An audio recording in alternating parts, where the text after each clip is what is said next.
Seja bem-vindo a mais uma edição do Linha de Frente, o nosso conteúdo de política do Grupo Aratu pelas redes sociais do Aratuon e também pela TV. Conversando com as personalidades importantes. Esse tema, política, ele resolve a nossa vida no cotidiano. Resolve questões de segurança pública, resolve questões de educação e resolve questões de saúde. É um dos temas mais importantes para todos os brasileiros e baianos, é a saúde. E para falar de saúde, o convidado de hoje entende bastante.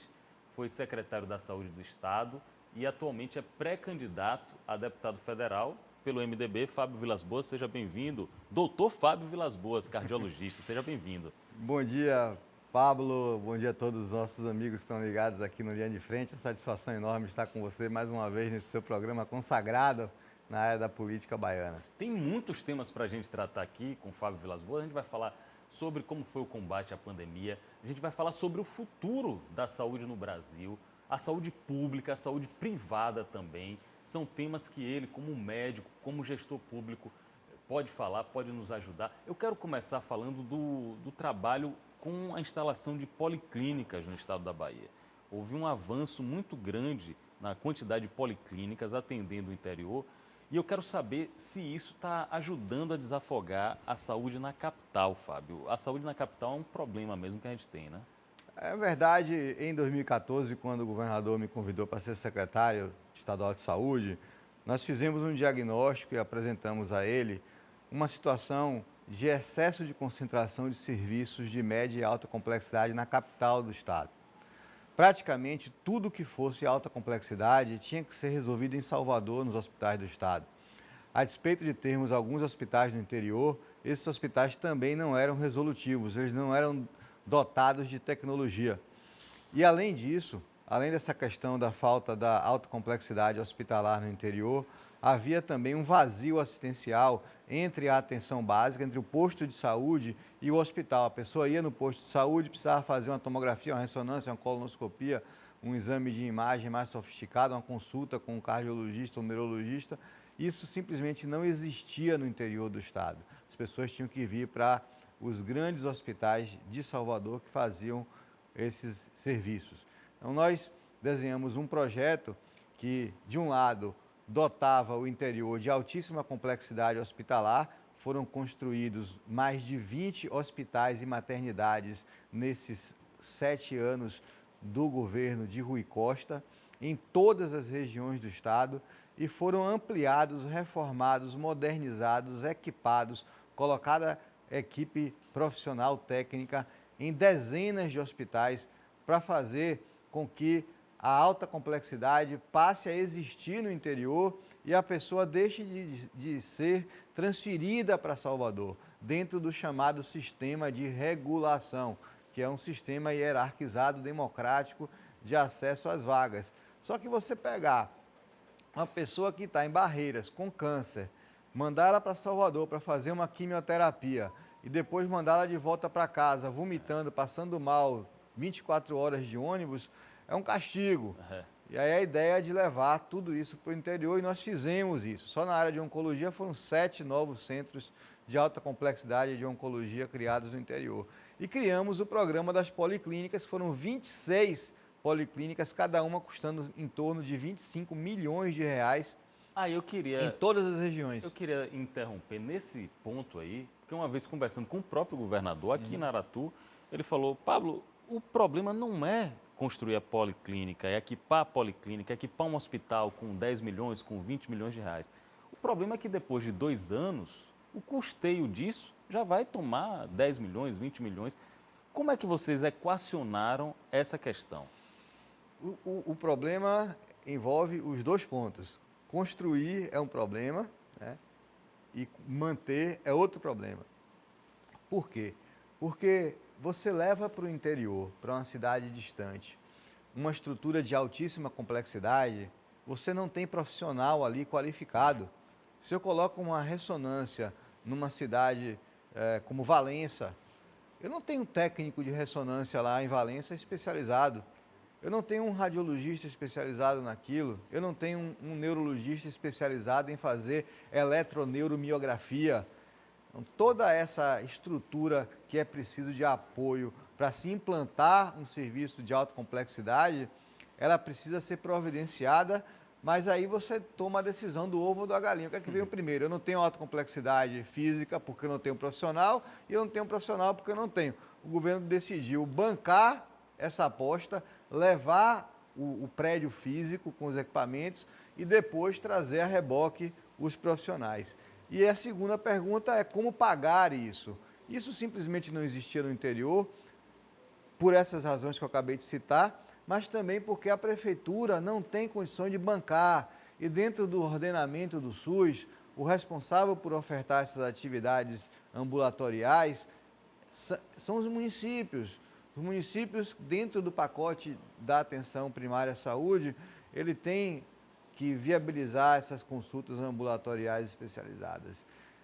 E o que a gente está vendo ao longo dos anos é cada vez mais os municípios entrando em colapso financeiro por uma insuficiência de recursos. Teve uma emenda constitucional que limitou o teto de gastos ao que se gastava em 2019. Já são 3 anos sem aumento de repasse para os hospitais e para os municípios. E o resultado a gente está vendo nas páginas dos jornais, hospitais aí, Irmã Dulce dizendo que vai fechar porque não tem repasse. Nós criamos, o governador Rui Costa pegou o modelo do Ceará, que é o modelo dos consórcios interfederativos de saúde, que unem os municípios e o governo do estado. O governo do estado injeta 40% do custeio daquele equipamento e os demais 60% são rateados proporcionalmente ao número de habitantes per capita, o que dá em torno de R$ 1 por habitante por mês para poder manter aquela estrutura fantástica.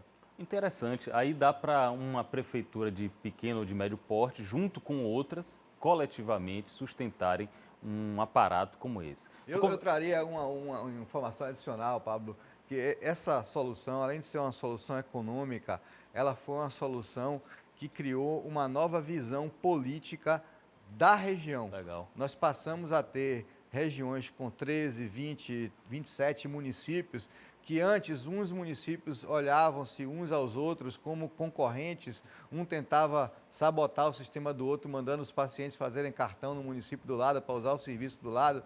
Agora não, agora eles se enxergam como uma região e fazem os seus pleitos como uma região. Então essa construção política foi uma das grandes conquistas desse modelo da saúde. Muito bem, o problema é compartilhado, a solução é compartilhada também e às vezes até são cidades cujos gestores em tese são rivais, ideologicamente de partidos opostos, mas precisam se unir para dar soluções para a população. Eu estou com o Fábio Vilas Boas, foi secretário de Saúde de 2014 a 2021. 21. Muito tempo como secretário de Saúde no Estado. Foi uma das primeiras pessoas, eu quero falar com ele sobre pandemia, foi uma das primeiras pessoas no Brasil que eu vi falando sobre o uso de máscara. Eu vi na sua rede social, me chamou a atenção, por que ele está falando sobre o uso de máscara e ninguém estava falando? De onde surgiu essa sua sacada de que usar máscara protegeria a Covid? Bem lá atrás, bem antes. Pablo, em janeiro de 2019, 2020, quando começou a pandemia, eu chamei o governador e expliquei a ele que aquilo ali iria ser uma pandemia igual a do começo dos anos 2000 que tivemos da H1N1 e que o Estado deveria dotar-se de uma estrutura de diagnóstico capaz de fazer esse enfrentamento. Passava por ampliar o LACEN, o que foi feito. E naquele mesmo mês, enquanto a pandemia ainda estava migrando da China para a Europa, nós traçamos um plano de contingência estadual para poder diminuir os efeitos dessa pandemia respiratória, né? Se é uma pandemia respiratória, é natural aceitar-se que uma máscara, que é uma barreira mecânica, ajude a diminuir a transmissão e o contágio. E assim como essa pandemia respiratória depende também de contato das mãos, que é o mesmo mecanismo de contágio da gripe, a pessoa vai mexer no nariz, vai coçar o olho, vai tossir, contamina a mão. Nós planejamos uma lei estadual que obrigava ao uso de álcool gel em todos os estabelecimentos públicos e privados. Então nós passamos uma lei ainda no começo de 2020, obrigando ao álcool gel, trouxemos a associação comercial, várias associações da sociedade civil para poder dizer que elas precisavam disponibilizar álcool em gel naquele momento em que não era obrigatório isso no Brasil inteiro. E iniciamos o projeto das máscaras. Eu vou lhe contar uma coisa que você não sabe e que ninguém sabe. Quando foi lançado o decreto estadual obrigando o uso de máscaras, nós já vínhamos há um mês trabalhando com as associações de costureiras, comprando algodão, todo o estoque de tecido de algodão que havia na Bahia, nós compramos, o governo do estado comprou, todo o estoque de tecido não tecido, TNT, para fazer máscaras, e começamos a colocar cooperativas de costureiras, presidiários, fabricando máscaras de tecido na Bahia inteira, porque se fosse lançado um decreto naquele momento, não ia surtir efeito, porque não existia máscara, só ia fazer o preço da máscara subir a níveis absurdos e não ia ter efeito prático. Então, assim que nós tivemos uma quantidade boa e assim que os empresários começaram a ser avisados que a gente iria criar esse decreto, nós fomos aos poucos, de forma responsável, publicando a cada semana um decreto. Então, o primeiro decreto, ele obrigava os profissionais que trabalhavam em lojas, caixas, atendentes a usarem máscaras. Depois, o segundo decreto obrigava as pessoas que fossem adentrar estabelecimentos estarem de máscara. O terceiro exigia o uso de máscara em transporte coletivo, ônibus e metrô. E o quarto, finalmente, obrigou máscara em todos os ambientes, inclusive na rua. Esse escalonamento permitiu o mercado se ajustar, começaram a surgir máscara do Bahia, máscara do Vitória, os preços se mantiveram lá embaixo e houve a disponibilidade. Nós conseguimos doar, tanto pelo governo quanto por diversas centenas de empresas que doaram, a Federação das Indústrias, Associação Comercial, doaram para a população pobre máscaras de tecido e nós fomos o estado que mais cedo implantou as máscaras, ainda contra uma orientação do próprio Ministério da Saúde. Quando nós obrigamos, o Ministério soltou uma nota dizendo que esse tipo de máscara não funcionava e que eles eram contra, que as máscaras eram para ser resguardadas apenas para os profissionais de saúde. Nós saímos na frente e isso fez com que a Bahia fosse o 6º estado com a menor taxa de incidência de Covid e a 2ª menor taxa de mortalidade do Brasil, uma das menores do mundo. Tem muito assunto para a gente debater aqui, Covid é um deles, pandemia é um deles, a gente vai falar sobre política. Ele participou de uma costura, Fábio Vilas Boas participou de uma costura política importante no estado, muita gente considera uma reviravolta, que foi a aliança do MDB, o seu partido atual, com o governador Rui Costa, com os candidatos aliados ao governo. É um tema para a gente tratar. Muita gente, Fábio, fala que você estaria no governo até o dia da desincompatibilização. Você ficaria no governo como secretário pelo trabalho feito, desempenhado, policlínicas, pandemia. Eu posso falar aqui como cidadão, menos como jornalista, mas como cidadão, considero que o trabalho conjunto da Prefeitura, das duas secretarias, de Salvador e do Estado, ajudou na mensagem, tanto que até hoje eu uso máscara. Só que teve um episódio lá com a jornalista Angeluce, a dona do restaurante de Preta, que inclusive comentam aqui nas redes sociais quando souberam que Fábio Vilas Boas ia dar entrevista. O que foi que aconteceu ali? De que maneira aquilo mudou os rumos do planejamento da própria secretaria? O que foi que houve ali, Fábio? Na verdade, eu estava num momento de atividade privada minha, de lazer, num sábado, com a minha família e amigos. Na quinta-feira, eu havia feito a reserva para 14 pessoas no restaurante da Ilha dos Frades. Na sexta, liguei, confirmei, escolhi o cardápio. No sábado, saí com a lancha de um amigo meu. Ficamos até 3 horas tomando banho de mar, um dia de sol bonito. E quando chegamos no restaurante, o restaurante estava fechado. Na verdade, nem havia sido aberto. Eu com 2 casais de americanos, um casal de São Paulo com crianças estrangeiras, uma frustração enorme. E aquilo me fez, de forma precipitada, mandar uma mensagem mal educada para ela, me queixando de não ter sido avisado sequer, né? Eu entendo que poderia fechar o restaurante, mas pelo menos me avisasse que eu teria buscado uma outra alternativa para poder almoçar. Enfim, isso gerou uma repercussão, porque ela, de forma indevida, divulgou, né, a lei até geral de proteção de dados não permite isso, mas ela fez essa divulgação de prints da nossa conversa. Isso gerou um desconforto dentro do governo e eu achei que dentro daquele momento, mesmo entendendo que essas coisas acontecem, que eu estava dentro de uma pressão enorme na pandemia, essa explosão tem vários atenuantes, várias justificativas, eu achei que era melhor para o governo, para mim.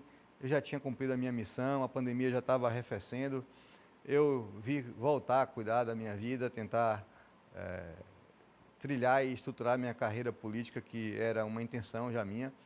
E aí pedi para sair do governo, o governador aceitou, e foi bom para mim, porque não saí porque matei, não saí porque roubei, saí por um deslize que qualquer um de nós pode fazer na vida. Depois desse episódio, vocês chegaram a conversar alguma coisa depois? Houve algum diálogo? Com quem? Com Anja Lúcia, com o Não, Preto? não. Ela não quis. Não quis conversar. Ela não quis. Eu, diversas vezes, por intermediários, tentei buscá-la para conversar, ela não aceitou. Olha aí, Anja Lúcia, é um bom momento. Quem sabe vocês conseguem agora, passado um período muito grande, conversar. Mas vamos falar sobre política, porque o senhor é um técnico, o senhor é um cardiologista de carreira muito renomado aqui na Bahia. Se tornou um secretário, talvez no governo, eu estou falando como comunicólogo, talvez no governo o segundo nome mais comentado durante a pandemia. O primeiro é o Rui Costa e o segundo era Fábio Vilas Boas. Isso tem uma influência política enorme, o conhecimento que o Estado da Bahia tem do seu trabalho, do senhor, do seu nome. Em qual momento houve uma decisão de deixar de ser um técnico, agora eu vou trilhar a carreira política? Teve essa metamorfose, como foi isso?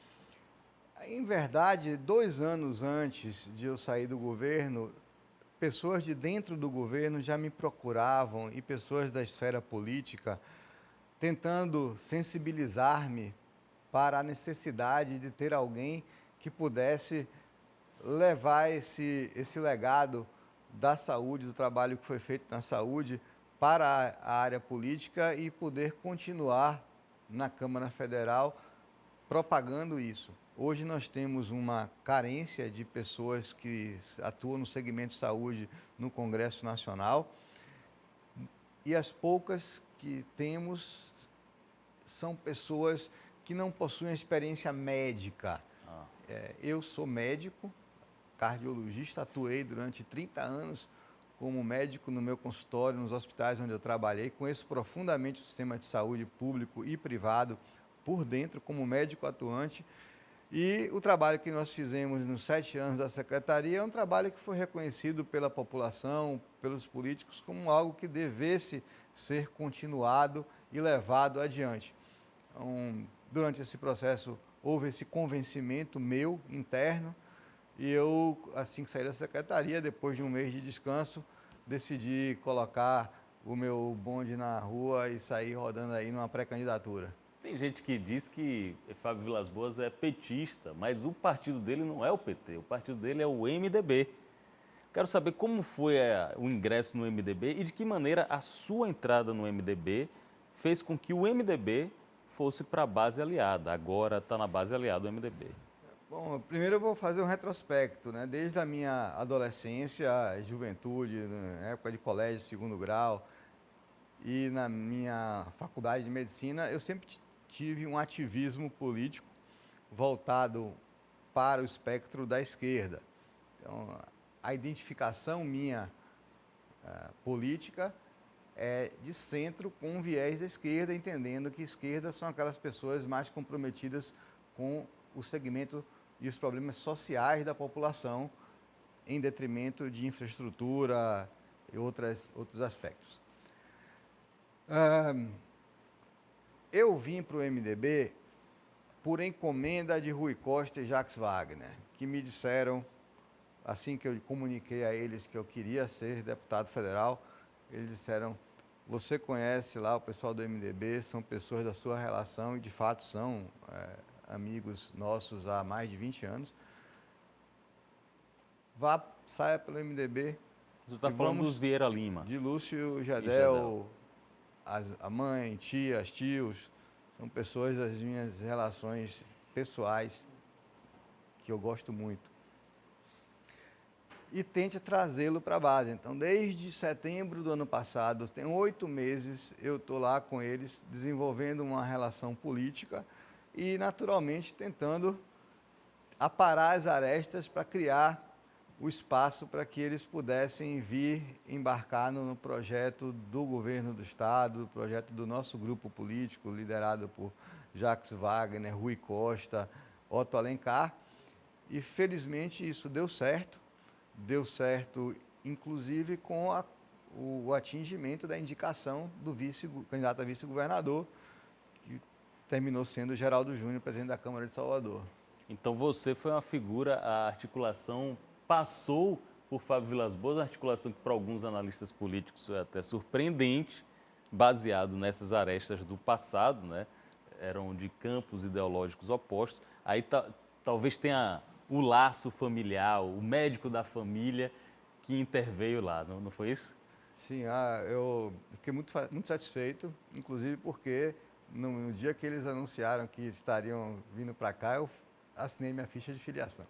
Fábio Vilas Boas, ex-secretário estadual da Saúde e pré-candidato a deputado federal. A Câmara dos Deputados, e aí um outro pré-candidato a deputado federal, que é Léo Prates, secretário municipal, já foi secretário municipal da Saúde e pré-candidato pelo PDT, falou aí nessa mesma cadeira que o senhor está sentado, que a Câmara Federal tem um papel preponderante no futuro da saúde do Brasil, principalmente na gestão do SUS, nos recursos do SUS e até na saúde privada.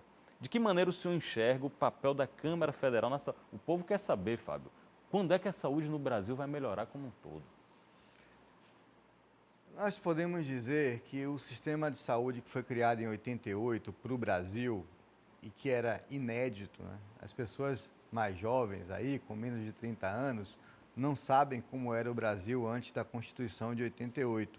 Eu apenas vou relembrar aqui para os nossos espectadores que antes da Constituição de 88, quando criou o SUS, havia duas classes de pessoas no Brasil. Aquelas que tinham acesso ao sistema de saúde, bancado pela Previdência Social. As pessoas que tinham carteira de trabalho assinada tinham direito a ser atendidas em clínicas e hospitais privados, conveniados e alguns poucos hospitais públicos federais, do INAMPS. Quem não tinha carteira assinada e ia para um hospital, ela era chamada de indigente. Então, toda a massa de população que está aí vendendo cachorro-quente, camelô, todo microempreendedor individual que fosse para o SUS, você teria um carimbo lá, indigente, assim que você era chamado até 88. Em 88 criou-se o SUS e jogou-se dentro desse sistema 200 milhões de habitantes, criou-se uma cesta de impostos para poder financiar isso e passou-se a construir esse sistema. Esse sistema é relativamente jovem, ele é espelhado no sistema inglês e espanhol. É um sistema ainda que precisa incluir mais serviços, né? Ele precisa ter mais hospitais, mais tecnologia, mais qualidade. Nós estamos distante ainda de ter o SUS ideal, mas o SUS real que nós temos hoje, ele já oferece uma série de coisas, tratamento de câncer, transplantes, vacinas. Tratamento contra HIV, considerado amplo, referência né? no mundo. Então, o SUS hoje ele tem muita coisa boa, mas como ainda é um sistema jovem dentro de um país pobre, nós não conseguimos oferecer o que a população precisa em quantidade e na qualidade. Aqui na Bahia, nos últimos 7, 8 anos, nós fizemos muito, mais de 20 hospitais novos, 26 policlínicas, modernizações e sempre tudo construído com altíssima qualidade. O governador Rui Costa exigia que fosse comprado o melhor equipamento, da melhor marca, o mais sofisticado, que fosse colocado no piso o melhor porcelanato, que os móveis fossem de aço inox, porque a gente entende que não é porque a pessoa não tem dinheiro para pagar pela saúde que ela tem que ter uma coisa de qualidade inferior. Na verdade, numa discussão que a gente pode fazer depois num podcast de 4 horas, a gente pode conversar sobre sobre sistemas de saúde comparados no mundo, o que é que a gente quer de um sistema de saúde, porque idealmente um sistema de saúde público, universal, gratuito, ele é feito para poder fazer com que as pessoas não precisem falir para tratar da sua saúde. Então, se você delete o SUS, se uma pessoa da sua família tiver uma leucemia, ou você vende tudo, vende seu carro, seu apartamento, endivida 2 gerações para salvar ela, né? Ou ela vai morrer. Então, para que isso não aconteça, para que as pessoas não tenham ameaças à sua saúde financeira, é que existe um sistema igualitário em que todos pagam através de uma cesta de impostos para que alguns possam utilizar. Um dia a gente vai chegar no sistema ideal, né? Mas cada um tem que ir colocando um tijolinho seu aos pouquinhos. É muito importante fazer essa comparação e essa contextualização. Países que a gente admira tanto, né, como os Estados Unidos, não tem, você sofre um acidente de carro, ele te atende, tudo certo, depois chega a conta lá, $100 mil. Não, vamos lá, eu vou lhe explicar para que o nosso ouvinte aí, nosso espectador entenda. Nos Estados Unidos, se você tiver um acidente de carro, você vai para uma emergência, você vai ser tratado e não vai receber a conta. Não vai receber. Não, porque no sistema de urgência e emergência, o governo paga isso. Mas no tratamento de câncer... Mas se a pessoa tiver lá um abdômen agudo, entupiu o intestino por causa de um tumor, ele vai lá na urgência, desentope, corta aquele pedaço, emenda e lhe manda para casa, agora é com você. A urgência a gente já resolveu. Pior, uma criança tem asma, está em crise, vai para a emergência, toma inalação, toma um corticoide na veia, aborta a crise e aí precisa de uma consulta com um pneumologista para poder não ter outras crises. Não tem. As pessoas não têm dinheiro e ficam se tratando nas emergências, nos episódios de crise. Esse é um exemplo que não tem sistema de saúde como é os Estados Unidos. Eu vou contar uma coisa interessante. Obama, dentro dessa situação, propôs criar o Obamacare, que era um sistema em que todas as pessoas que moram no país eram obrigadas a ter um plano de saúdezinho barato, mínimo, que garanta atendimento. É um avanço para quem não tem nada, mas é um sistema privado, que obriga alguém a pagar, diferente do Brasil. Aqui, o ministro Mandetta, que entrou junto com o Bolsonaro e que teve o dom de ser erguido a herói nacional porque brigou com o presidente, a agenda dele, quando ele entrou como ministro, era uma agenda privatista. Antes da pandemia, ele era o homem... Faça um Google Search aí, nos primeiros meses do governo Bolsonaro, se a proposta deles não era criar um plano de saúde privado, popular, para que as pessoas pudessem ter um SUS melhoradinho. Chamavam ele do ministro dos planos de saúde, antes da pandemia, não é isso? E aí, o que você vai ter? Você vai ter alguém que pague lá 50, 100 reais por mês, para ter uma coisinha melhor, e quem não tem os 50, 100 vai ficar relegado a uma coisa ruim? Você vai criar 2 níveis de cidadão? Entendi. A gente teve, com a pandemia, Pablo e meus amigos que estão nos assistindo, o dom de mostrar a importância do sistema público de saúde brasileiro. O SUS saiu fortalecido porque os países que possuem sistemas universais, nacionais, que falam a mesma língua, de cima, né, da União até o município, se saíram muito melhor do que os países que não possuem esse sistema. O senhor citou Luiz Henrique Mandetta, que era pré-candidato à presidência da República, e aí desistiu, deve ser candidato a senador, governador lá pelo estado dele. Dos ministros com quem o senhor conviveu, quem foi o melhor? O melhor tecnicamente, o que ajudou os estados na pandemia? Quem ajudou mais a combater a pandemia dos ministros do governo Bolsonaro? Mandetta saiu logo no começo, era muito incipiente ainda o movimento, então não deu tempo de ter um convívio na pandemia. Eu posso lhe dizer que no período que precedeu a pandemia, ele não foi um ministro bom para a Bahia. Já o general Pazuello, que sucedeu o Nelson Teich, Nelson ficou 30 dias apenas, uma pessoa de minha relação, mas só ficou 30 dias. E o Pazuello, com todas as confusões e críticas que existem para o estado da Bahia, ele foi muito bom. ele, através de um assessor dele que apelidavam ele de Cascavel, ajudou muito, mandou vários equipamentos aqui para o estado da Bahia, e o secretário nacional de Vigilância Sanitária, que até hoje permanece no Ministério, Arnaldo Medeiros, sempre foi uma pessoa muito correta com o estado da Bahia e não nos tratou de forma diferente do que outros estados. Lamentavelmente, Pazuello foi vítima de uma estrutura ministerial que não possuía técnicos. Houve, com a chegada de Mandetta, a retirada de todos os técnicos do Ministério, porque eram rotulados de petistas, e colocou pessoas novas, que não conheciam o sistema de saúde. E quando chegaram os militares dentro do Ministério, Pazuello estava embaixo de Nelson Teich saiu, e ao invés de colocarem, e aí subiu o Pazuello, só que era para colocar alguém na Secretaria Executiva que entendesse de saúde, e aí colocaram outro coronel. Então você ficou com um ministro-general e um secretário executivo coronel que não entendia nenhum dos dois de saúde. Na SAS tinha um outro coronel.